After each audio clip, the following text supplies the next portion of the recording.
अस्सलाम वालेकुम जनाब, कैसे हैं? सब खैरियत से हैं? ठीक ठाक है जनाब। आज जो है, जो मैंने टॉपिक लिया हुआ है वो है क्वार्टाइल, डिसाइल एंड परसेंटाइल्स। और ये जो क्वार्टाइल, डिसाइल, परसेंटाइल्स हैं, ये किसके ऊपर है? ग्रुप फ्रीक्वेंसी डिस्ट्रीब्यूशन के ऊपर है। ये ग्रुप फ्रीक्वेंसी डिस्ट्रीब्यूशन इस तरह है कि जैसे इसकी जो डाटा की जो रेंज है वो क्लासेस में गिवन है और साथ फ्रीक्वेंसी भी गिवन है। ठीक है जी। अच्छा, ये जो डाटा है ये कोई मंथली इनकम का डाटा लिया हुआ है और इसको ग्रुप में कन्वर्ट किया हुआ है और ग्रुप फ्रिक्वेंसी के अंदर। और ये जो आपको सी एफ नज़र आ रहा है ये है कम्युलेटिव फ्रिक्वेंसी। कम्युलेटिव फ्रिक्वेंसी में कोई मसला नहीं, आप जैसे किस तरह से फाइंड करते हैं पहले भी हमने डिस्कस किया हुआ है। इस एट को आप यहाँ लिख देते हैं पहले, फिर उसके बाद इस एट में, यानी ये जो एट जो ऊपर आया था इसके अंदर ये नेक्स्ट जो फ्रिक्वेंसी है वो आप ऐड कर देते हैं तो आपके पास ये 20 आ जाएगा। फिर 20 में फिर आप 18 जो नेक्स्ट जो फ्रिक्वेंसी है वो ऐड कर देते हैं तो 38 आ जाएगा। ठीक है जी। तो इस तरह से ये पूरी कम्युलेटिव फ्रिक्वेंसी जो है वो कंस्ट्रक्ट की गई है।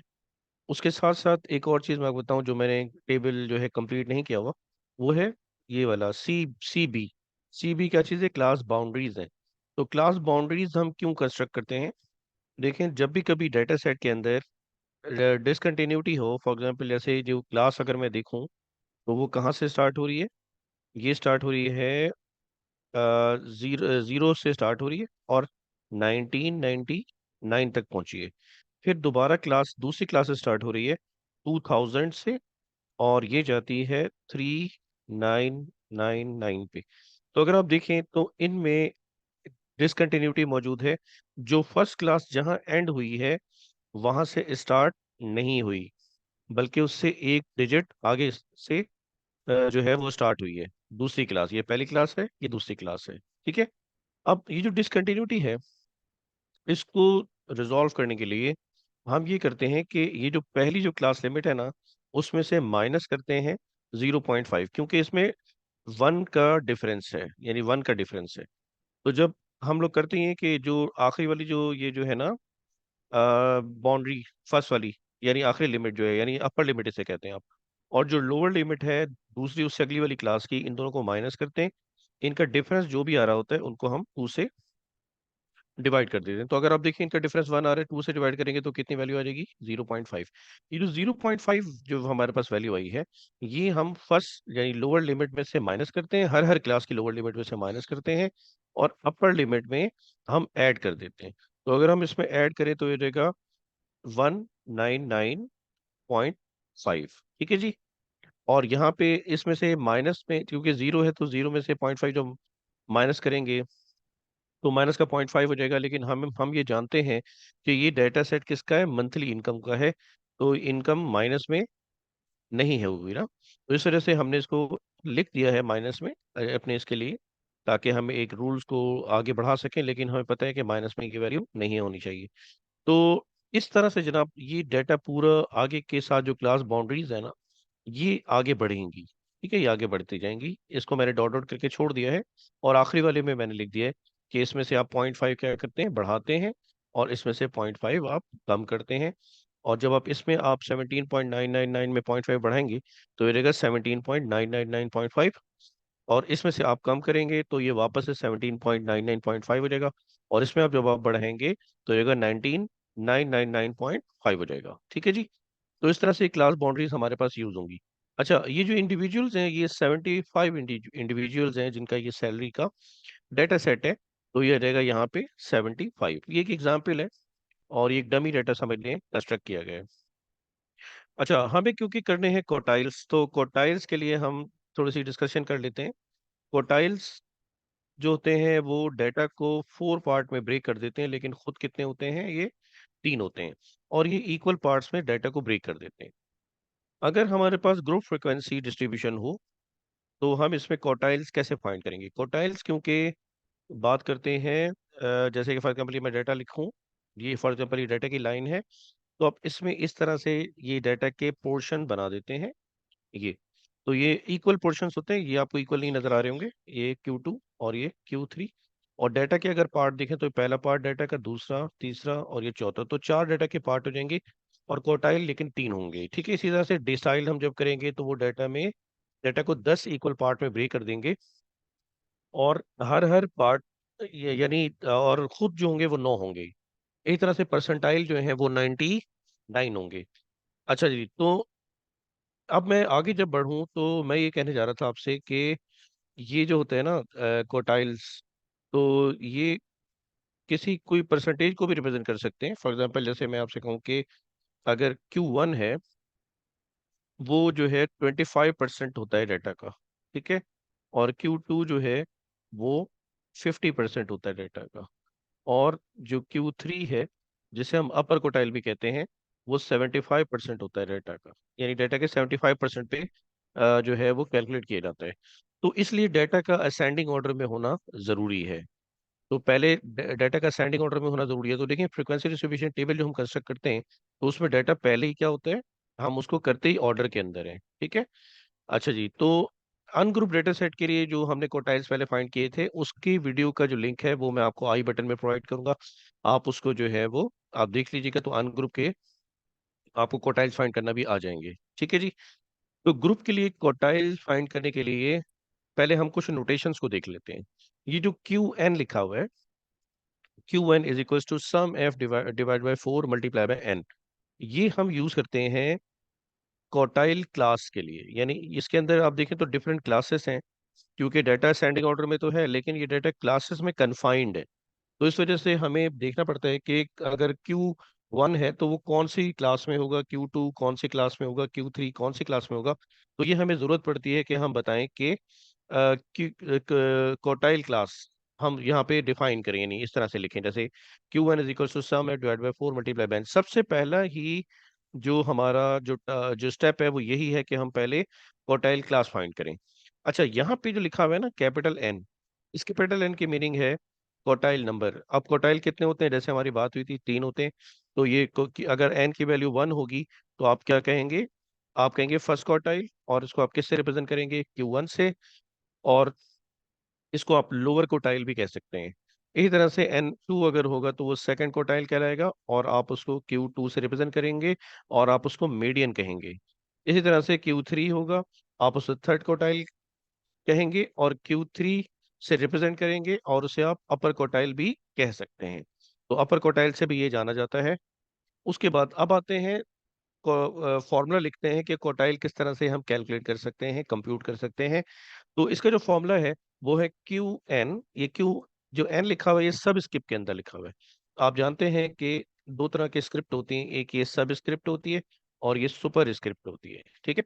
तो ये जो n है वो सब स्क्रिप्ट में लिखी हुई है, ठीक है। तो ये लिखा हुआ है Qn, हम इसको देखें अगर, तो ये लिखा हुआ है Qn is equals to L plus H upon F n multiply by sum F divide by 4 minus C F. ये जो फैक्टर है N multi N multiply by sum F divided by 4, ये ऑलरेडी आप यहाँ कर सकते हैं, कर लिया है आपने। अगर हम करेंगे तो पहले आप ये कंप्यूट करेंगे, तो आप यही वाली नंबर यहाँ पे भी लिख सकते हैं, ठीक है। तो ये आपकी अपनी चॉइस है, कोई इशू नहीं। आप वापस से लिखना चाहें तो वापस से भी कैलकुलेट हो सकता है। तो जिस तरह आपको आसान लगे आप कर सकते हैं। तो sum F divided by 4 multiply by N, ये हमारा है। और माइनस सी एफ, ये जो सी एफ है वो कम्युलेटिव फ्रिक्वेंसी है, ये माइनस होगी सी एफ। और सी एफ जो है ये जो है, अच्छा अब मैं अभी इनके बारे में नोटेशन पूरी लिख देता हूँ, सी एफ के बारे में भी आपको अभी मैं आगाह कर देता हूँ। तो अच्छा, तो पहली जो बात है वो नोटेशन है, वो है Qn। Qn का मतलब हुआ कि क्वार्टाइल कौन सा वाला क्वार्टाइल, यानी अगर मैं 1 लिख दूंगा तो Q1 बन जाएगा, अगर मैं 2 लिख दूंगा तो Q2 हो जाएगा, और अगर मैं Q3 लिखूंगा तो Q3 हो जाएगा, यानी थर्ड क्वार्टाइल हो जाएगा। तो जो n यहाँ यूज होगा वही n आप यहाँ भी लिखेंगे, सही है। इसमें जो L है, ये जो L है lower class limit of Qn class. यानी कोई से भी क्वार्टाइल की क्लास है, Q1 Q2 Q3 कोई से भी क्लास है, ये उसकी लोअर लिमिट है। लोअर लिमिट, ये लोअर लिमिट और ये अपर लिमिट है। जैसे हमने कहा था, ये लोअर लिमिट है, ये अपर लिमिट है। और ये लोअर क्लास बाउंड्री है और ये अपर क्लास बाउंड्री है, ठीक है। अच्छा, अगर क्लासेस में डिफरेंसेस हो, जैसे ये आपको बताया था कि डाटा में कंटिन्यूटी नहीं है, अगर कंटिन्यूटी नहीं हो डाटा यानी डिसकंटिन्यूअस हो, तो इस वक्त हम लोअर क्लास लिमिट और अपर क्लास लिमिट, यानी लोअर क्लास लिमिट हम यूज नहीं करेंगे, हम लोअर क्लास बाउंड्री यूज करेंगे, ठीक है। जब डाटा की जो क्लासेस हैं उसमें जो है वो डिसकंटिन्यूटी हो, तो फिर हम क्या करते हैं, लोअर क्लास बाउंड्री यूज करते हैं, ठीक है। अगर डिसकंटिन्यूटी ना हो तो फिर हम लोअर क्लास लिमिट ही यूज करेंगे, ये रूल भी याद रखिएगा, ठीक है। अब ये प्रैक्टिस करेंगे तो ये यहाँ पे हम जब सॉल्व करेंगे तो ये भी क्लियर हो जाएगा आगे कि किस तरह से हम इसमें वैल्यू को सब्स्टिट्यूट कर रहे हैं। तो h is equals to class width है। क्लास विड्थ आप बड़े आसानी से फाइंड कर सकते हैं। इस वक्त आप क्लास, यानी क्योंकि इस डाटा के अंदर तो क्या मौजूद है, डिसकंटिन्यूटी है, तो आप इससे क्लास बाउंड्री वैसे भी फाइंड कर सकते हैं। आप इन दोनों वैल्यू को माइनस करेंगे तो आपके पास क्लास विड्थ आ जाएगी। या फिर आप अगर हाई वैल्यू को, क्योंकि यहाँ पे माइनस की साइन लगी हुई है, तो आप इनको नहीं कीजिएगा, क्योंकि आपको पता है कि माइनस में डाटा की वैल्यू एग्जिस्ट नहीं करती इसमें। तो आप क्या करें, इन दोनों वैल्यूज को, जो अपर अपर जो लिमिट्स हैं, आप इन दोनों को दो कंसेक्यूटिव क्लासेस की जो अपर क्लास बाउंड्रीज की जो वैल्यूज हैं उनको माइनस करके आप फाइंड कर सकते हैं। मेरे कहने का मतलब है कि आप 399.5 में से माइनस कर लें 19999.5, इनको माइनस कर लें तो आपके पास क्या आ जाएगी, क्लास विड्थ आ जाएगी, ठीक है जी। तो ये आपके पास एच आ जाएगा, यानी क्लास विड्थ आ जाएगी। अच्छा, तो ये हो गई क्लास विड्थ। अब हम आगे बढ़ते हैं एफ। ये एफ क्या चीज़ है? एफ जो है वो क्यू एन क्लास की फ्रिक्वेंसी है। यानी अगर Q one class for example हमारी अगर टू है, तो टू सेकंड क्लास है, और सेकंड क्लास में जो लोअर लिमिट है वो 1999.5 है। तो इसकी जो फ्रिक्वेंसी है वो ये 12 होगी, ठीक है। तो जो भी हमारी क्यू एन क्लास होगी उसमें जो फ्रिक्वेंसी है वही ही एफ होगी, एफ की वैल्यू होगी। यहाँ एफ हम वही जहाँ यहाँ जब हम पुट करेंगे, ठीक है। अच्छा, अब है एन। एन आपको पहले पता है क्वार्टाइल नंबर है, 1 2 3 तक हो सकता है। अब आते हैं इस सी एफ की तरफ, जो हमारी बात वहां रह गई थी।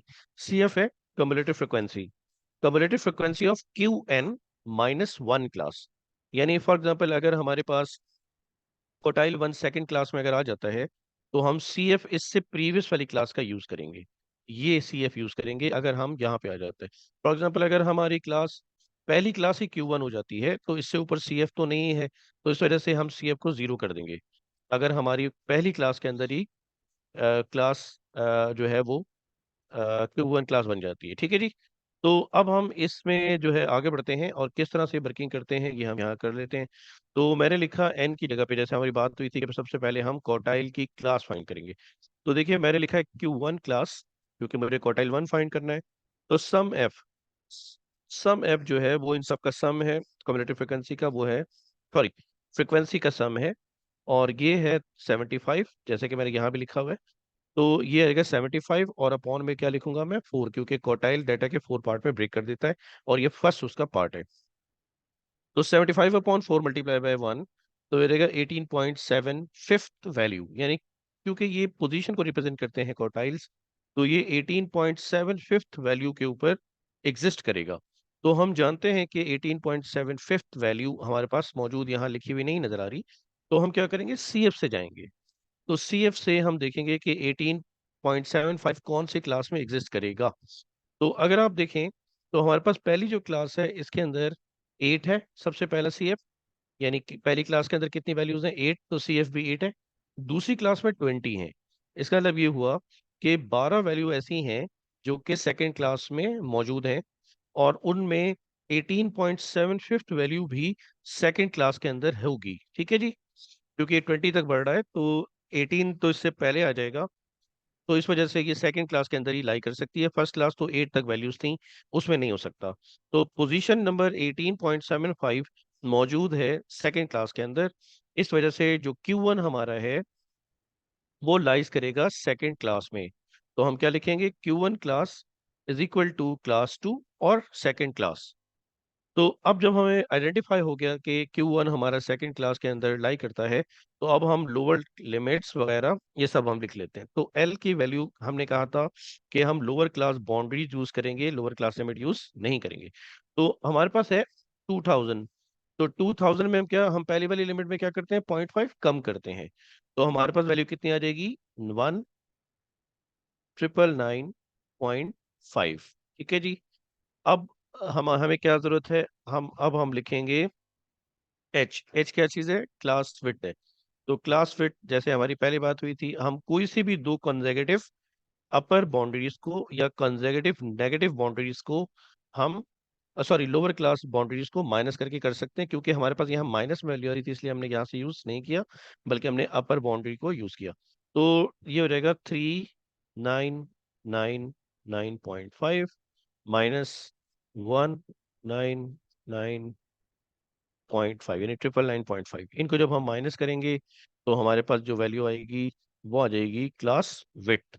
तो ये क्लास विड्थ हमारे पास आ रही है 2000। इसको एक दफ़ा चेक भी कर लेते हैं। देखिए, कैलकुलेटर के साथ साथ, क्योंकि कैलकुलेटर जो है वो आपके बहुत सारी आसानी पैदा कर देता है सारी की सारी कैलकुलेशंस के अंदर, तो आप इसको साथ साथ यूज़ किया करें। और अच्छी बात है, अगर आप वैसे ही प्लस माइनस आपको ज़्यादा अच्छा आता है तो आप कर सकते हैं, लेकिन फिर भी आप कंपेयर करने के लिए, क्योंकि जब आप एग्ज़ाम में होंगे तो जाहिर है ये बहुत ज़रूरत होता है इस तरह से चेकिंग के लिए। अच्छा, तो बहरहाल ये थोड़ी थोड़ी सी मेरी साथ साथ बात चलती रहती है आप लोगों से। अच्छा जी, तो अब हमने क्लास फिट फाइंड कर ली, वो हमारी कितनी आ गई, 2000। ठीक है। अब हमें क्या फाइंड करना है, फ्रिक्वेंसी। तो फ्रिक्वेंसी हमने कहा था कि जिस क्लास में भी Q1 या Q2 या Q3 होगा, उसी की फ्रिक्वेंसी ही ली जाएगी। तो F की वैल्यू यहाँ कितनी आ रही है, 12। तो क्योंकि सेकंड क्लास में हमारी जो है Q1 लाई करती है, तो ये है 12। अच्छा जी, अब हम आगे बढ़ें और हमें रिक्वायर्ड है CF। CF जो है, हमने पहले कहा था कि Qn-1। तो हमारे पास Q1 की जो क्लास आई है वो आई है सेकंड क्लास। अब एक इसमें से वन माइनस कर लें तो वो है फर्स्ट क्लास। तो फर्स्ट क्लास में CF कितनी है, 8। तो हम यहाँ लिख देंगे CF की जगह पे इज इक्वल टू 8। अब हम ये सारी वैल्यूज फॉर्मूला के अंदर पुट करेंगे और वहां से हम जो है कंप्यूट कर लेंगे Q1। तो Q1 is equals to L 19,999.5 plus H/F। H की वैल्यू कितनी है, H की वैल्यू है 2000 अपॉन F। F क्या है, फ्रिक्वेंसी है, वो है 12। और ब्रैकेट ओपन, N कितना है, 1, multiply by sum F divided by 4, 75/4 minus CF, वो हम पहले कैलकुलेट कर चुके हैं, यानी बता चुके हैं टेबल से, वो है 8।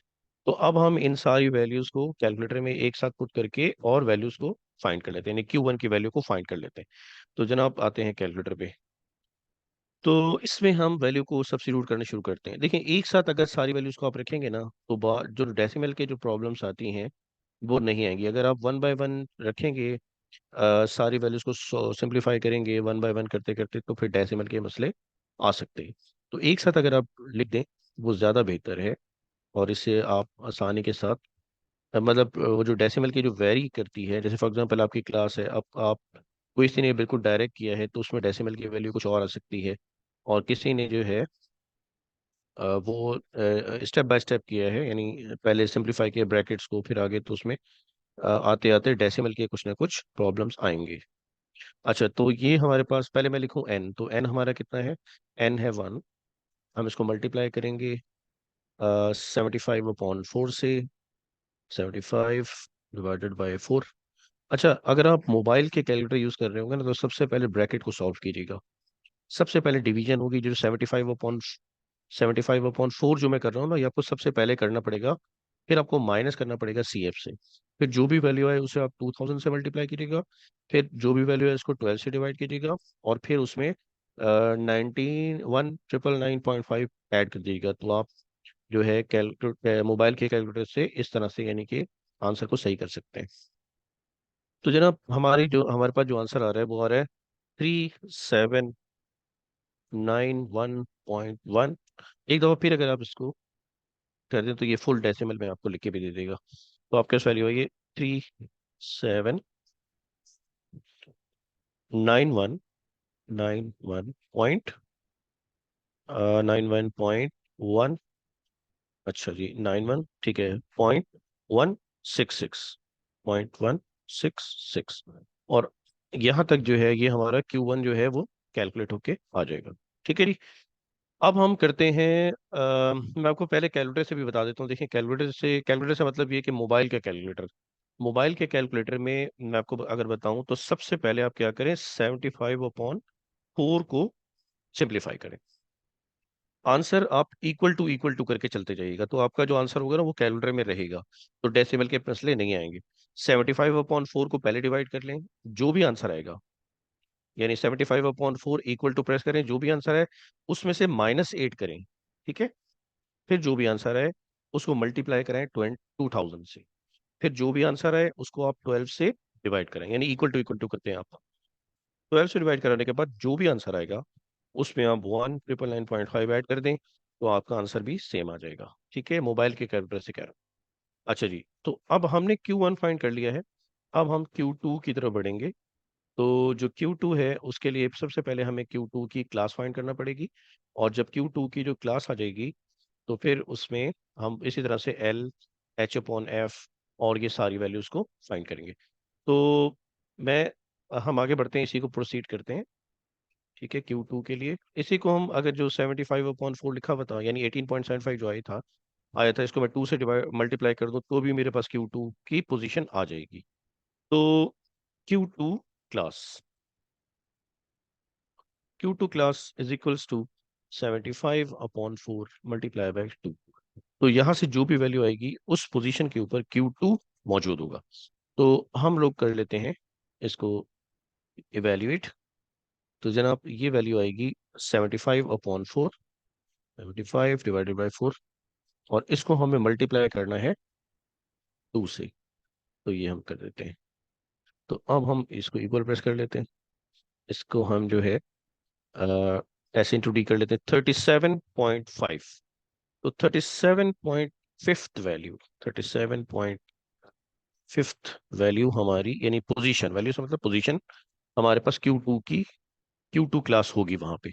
तो अगर आप स्क्रॉल डाउन इसी तरह चलते जाइए कम्युलेटिव फ्रिक्वेंसी के कॉलम के अंदर, तो आपके पास जो है 37 यहाँ पे आएगा। ठीक है, ये है 38, 37 इससे कम नंबर है तो इसी क्लास के अंदर होगा, और ये है क्लास नंबर 3।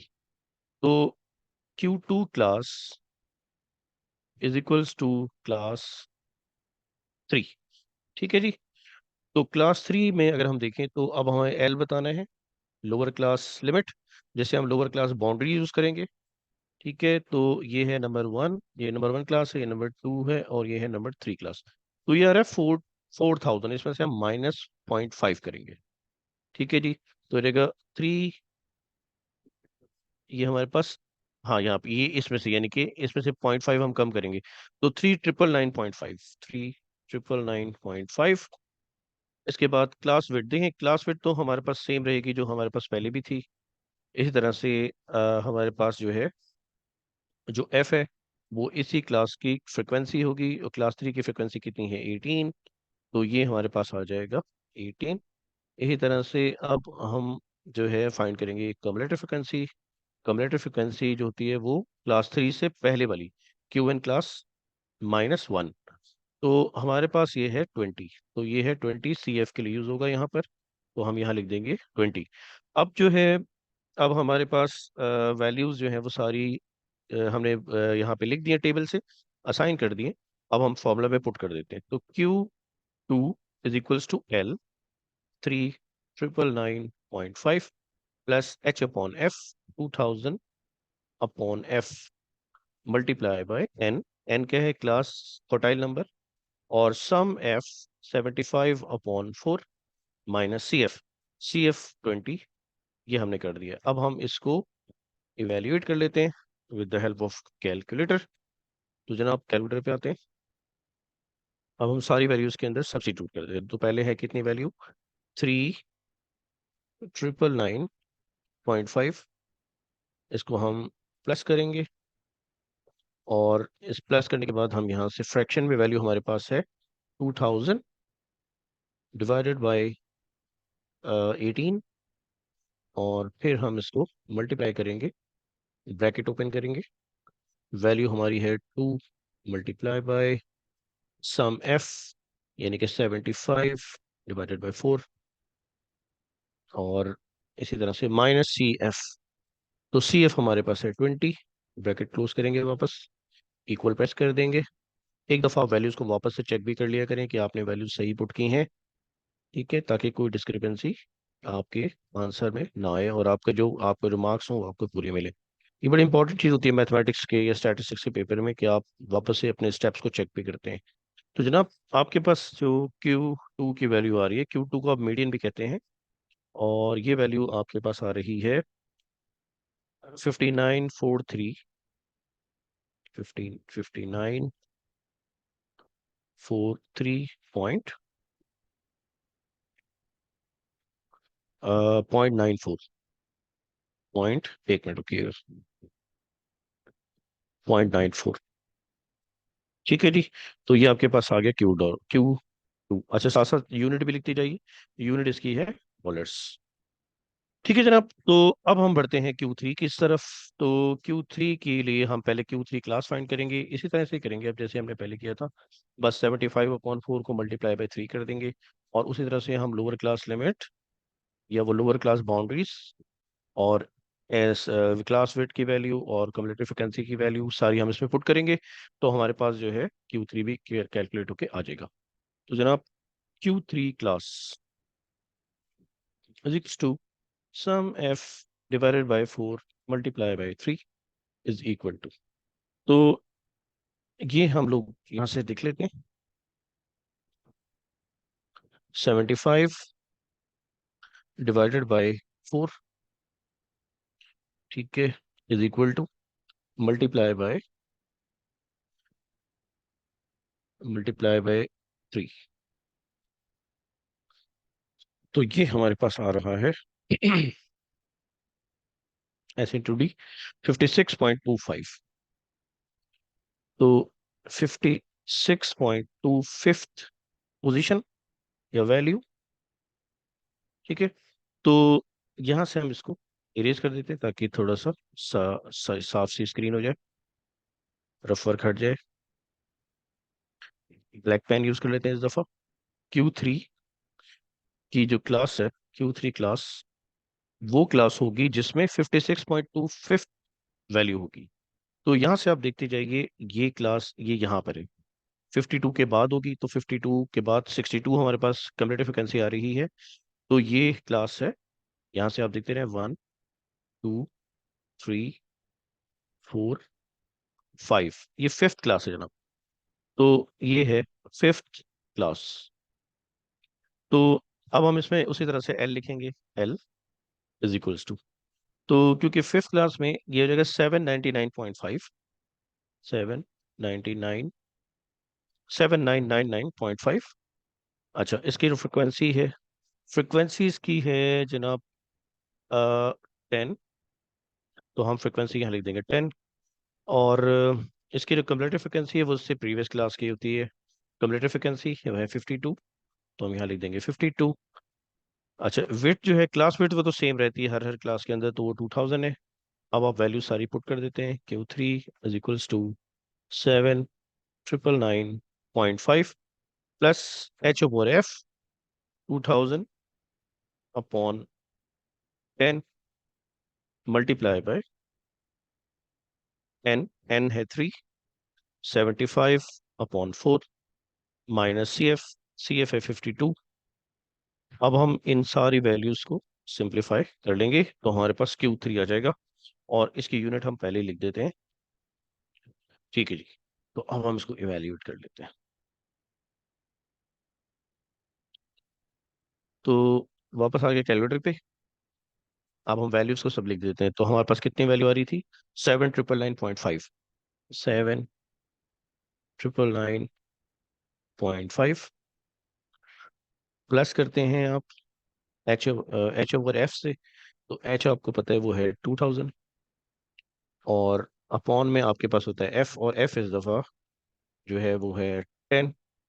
यहाँ पे आप मल्टीप्लाई करके ब्रैकेट ओपन कर लें, और जनाब आप Q3 फाइंड कर ले, इसलिए 3 से मल्टीप्लाई करेंगे अगेन 70। अच्छा ठीक है, तो यहाँ से हम यहाँ कर लेते हैं। तो 3 मल्टीप्लाई बाय, आपके पास आएगा 75 डिवाइडेड बाय 4। उसके बाद हम लिखेंगे माइनस सी एफ हमारे पास है 52, तो ये आ जाएगा 50। ब्रैकेट क्लोज कर देंगे और इक्वल टू प्रेस करते हैं। तो ये वैल्यू आ रही है 8849। ठीक है जी। अच्छा, एक नज़र इसको चेक क्रॉस चेक कर ले कि कोई मिस्टेक तो हमसे नहीं हुई, कोई वैल्यू सब्स्टिट्यूट करते हुए। अच्छा जी, ये आ जाएगा n और सम f डिवाइड बाय 4 /3 - 52 और 2000 अपॉन 10 जो कि हमारी क्लास फिट थे। और जो लोअर क्लास बाउंड्री है वो है 7,999.5। ठीक है, अगर हम इसको रखें तो ये 7,000 यानी कि तकरीबन 8,000, तो सिर्फ यही वैल्यू हो जाती है। तो ये हमारे पास 8,849.5 वैल्यू आ रही है। ठीक है, तो क्रॉस चेक आप कर लिया करें, जो भी वैल्यू आएगी ना वो जो लोअर क्लास बाउंड्री है उससे ज्यादा ही आती है। ठीक है, तो लोअर क्लास बाउंड्री हमारी 7,999.5 था, इस वजह से उससे वैल्यू बढ़ के ही आएगी। तो देखते रहिएगा, क्रॉस चेक करते रहिएगा, ताकि आपके पास जो आंसर हो उसमें कोई मिस्टेक ना हो, लिखने में गलती ना हो। ये बहुत इंपॉर्टेंट स्टेप्स होते हैं। कभी कभी कभी हम कह रहे होते हैं लेकिन लिख हो नहीं रहे होते, तो इस चीज़ का भी बड़ा ख्याल रखिएगा। तो जनाब ये हमारे थे क्वार्टाइल्स। क्वार्टाइल्स जो है वो हमने फाइंड कर लिए। ये जो है पोजीशन से रिलेटेड होते हैं, इनको तकरीबन मीडियन की तरह ही लिया जाता है, और यानी मीडियन की कैलकुलेशन की तरह लिया जाता है। ठीक है, तो इंशाल्लाह ताला दूसरी वीडियो के साथ मिलते हैं जिसमें डिसाइल्स हम करेंगे, क्योंकि ऑलरेडी वीडियो का साइज काफ़ी बढ़ गया है। तो इंशाल्लाह ताला मुलाकात होती है आपसे नेक्स्ट वीडियो में, जो कि डिसाइल के ऊपर होगी। अस्सलाम वालेकुम, बहुत बहुत शुक्रिया आप लोगों का। अस्सलाम वालेकुम जनाब, अल्लाह।